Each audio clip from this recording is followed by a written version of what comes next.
de hoy voy a hablar sobre qué fue el terror de la Revolución Francesa.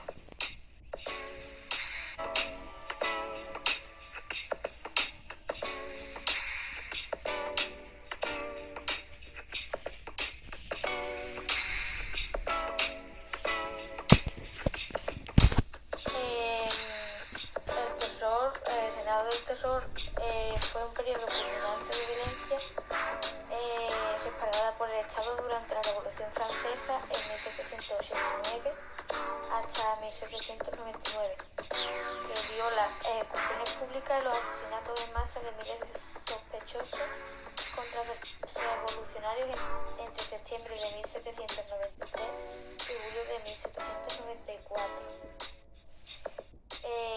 Mucha gente se pregunta qué fue el gran miedo de la Revolución Francesa.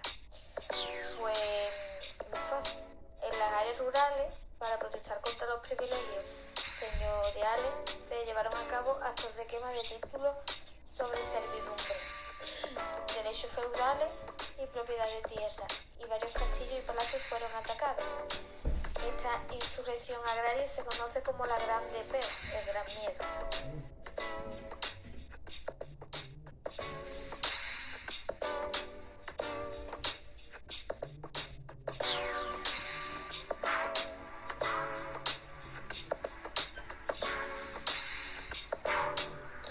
¿Fue el que instauró el terror en Francia? Pues Maximilien Robespierre, diputado y uno de los miembros más influyentes del Comité de la Salvación Pública.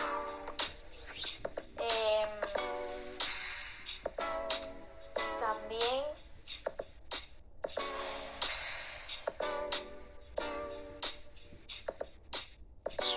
cuando se creó el Tribunal Criminal Extraordinario, heredero del primer Tribunal Revolucionario de 1792, en este periodo de la Revolución Francesa suele situarse tras la creación de la República. Se produjo muchas masacres y numerosas ejecuciones públicas en respuesta al fervor revolucionario, el sentimiento anticlerical y las acusaciones de traición por parte del Comité de Seguridad Pública. Cesó con la caída de Robespierre. Este periodo transcurrió bajo la égida de un gobierno revolucionario basado en la acción del Comité de Salvación Pública, creado en abril de 1793 para apoyar y reforzar la acción del Comité de Seguridad General que existía desde 1789. Este gobierno surgió de la Convención Nacional, suspendió provisionalmente la Constitución del año 1 y la legalidad republicana para afrontar los múltiples conflictos que se daban en Francia. Entonces, la revuelta federalista de los seguidores de los girondinos, la guerra de la Vendée y la guerra exterior llevada por las monarquías de Europa para acabar con la revolución. Según algunos historiadores, el terror estaba caracterizado por la brutal represión por parte de los revolucionarios mediante el recurso al terrorismo de Estado. Habitualmente el término se generaliza para dos etapas: el terror rojo, cuyos instigadores y ejecutores fueron los jacobinos, y el llamado terror blanco, que transcurrió en 1795 durante la reacción termidoriana y en 1815 por los monárquicos tras los 100 días y la caída de Napoleón. ¿Cuál fue el desarrollo del terror? Pues da comienzo el 17 de septiembre de 1793, cuando la Convención votó a favor de las medidas para reprimir las actividades contrarrevolucionarias, y en este periodo duraría hasta el verano de 1794.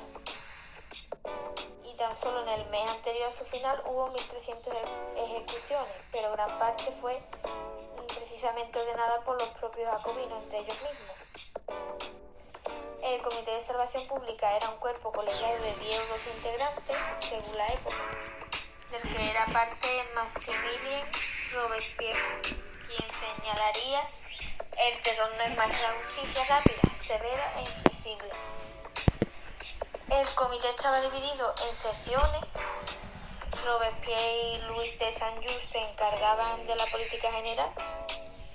La Lazare Carnot de la guerra, Claude Antoine Pius de Vernois del armamento, Robert Líder del aprovisionamiento en víveres, Jean-Bon Saint-André de la marina y por último Jean-Marie Collot des Bois y Jacques Nicolas Villaud-Varenne de la política interior.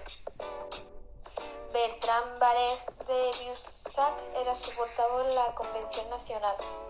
Maximilien Robespierre justificaba el endurecimiento del terror en tiempos de revolución con las siguientes palabras que lo vinculaban con la virtud. Si el resorte del gobierno popular en tiempos de paz es la virtud, el resorte del gobierno durante la revolución son, al mismo tiempo, la virtud y el terror. La virtud sin la cual el terror es mortal, el terror sin el cual la virtud es impotente.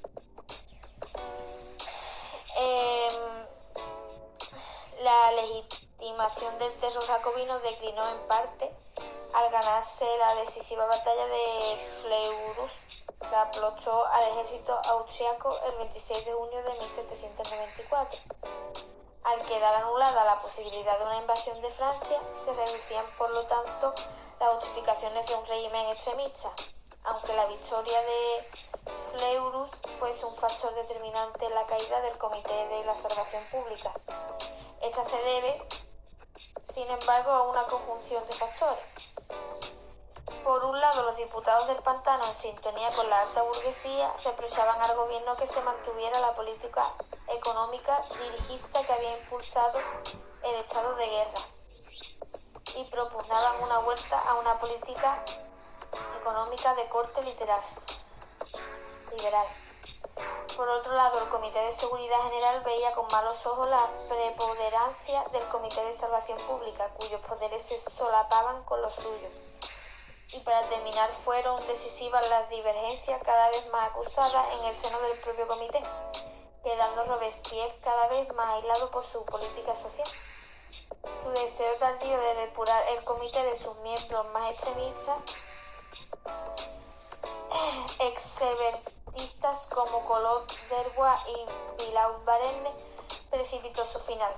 Varios miembros de la propia convención conspiraron contra Robespierre y lo arrestaron el 27 de julio, junto con Saint-Just Couthon y varios seguidores.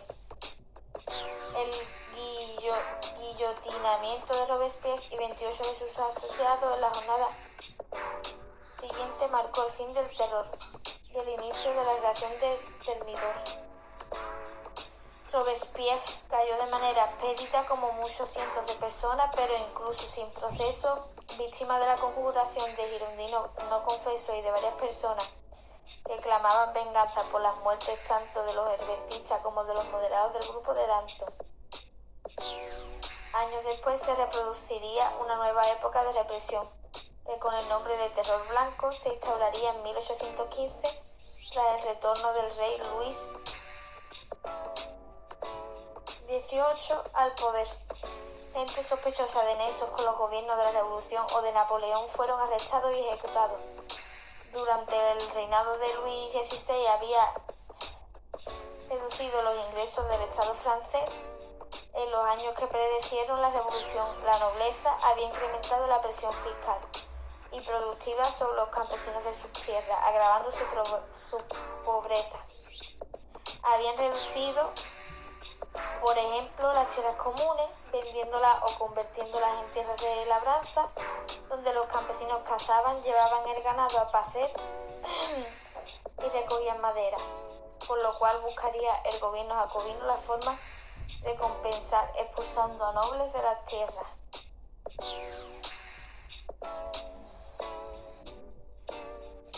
Ahora voy a hablar un poco de Robespierre, cuando fue su caída y su muerte. Fue el 26 de julio de 1794, cuando Robespierre pronunció un discurso extraño que se podía interpretar como un testamento político, pero también como aviso de que iba a denunciar ante la convención a nuevos traidores a la revolución. ¿Qué pasó? Pues al día siguiente apareció uno de sus colaboradores más estrechos para presentar un informe del comité sin haberlo leído antes a los otros miembros del mismo. Aunque se trataba de una propuesta de conciliación, algunos diputados, aterrados ante la posibilidad de que fuera a reclamar la depuración dando nombre, comenzaron a dar gritos, impidiéndole seguir con el discurso. Un grupo de diputados fue especialmente activo en este sentido, ya que en los días anteriores habían planeado la caída de los robespierristas. Finalmente, después de que el centro le negara su apoyo, Robespierre fue acusado de dictador y detenido junto con otros 2 miembros del comité, Saint-Just y Georges Couthon. El hermano de Robespierre, Agustín, junto con Philippe Lebas, miembro del Comité de la Seguridad General, pidieron ser arrestados junto con ellos. Liberados de la cárcel por la Comuna de París, que les prestó apoyo, los robespierristas se refugiaron en el edificio del ayuntamiento, respaldados por un sector del ejército mandado por el general Henriot. Esa misma noche, las tropas leales de la Convención asaltaron el ayuntamiento, que se había ido vaciando a medida que se pasaban las horas. El edificio, tras un tiroteo durante el cual Robespierre resultó herido de un disparo,